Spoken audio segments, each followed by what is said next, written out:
Magandang buhay mga kananay. Ito na po natin ang igadong atay ng manok at balon-balunan.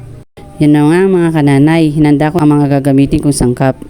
Nag-iwan na nga po ako ng bawang at sibuyas. Ganon din po ang patatas, carrots at bell pepper. Pati na rin po ang Baguio beans. Na rin po ang atay ng manok at balon-balunan. Nang mahanda ko na nga po ang lahat ng mga sangkap, ay sinimulan ko na po itong iluto. Pinirito ko po muna ang carrots at patatas. Yan ang sibuyas, bawang. Tapos ay lagay na po natin ang mga atay at balunan. Isang kutsa nga lang po natin ito mga kananay. Lagay na po natin ang laurel at paminta. Ganun din po ang chicken cubes.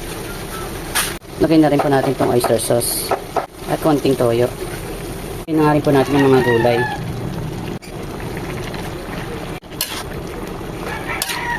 At lagyan na rin po natin ang seasoning. Ilagay na nga rin po natin itong green peas.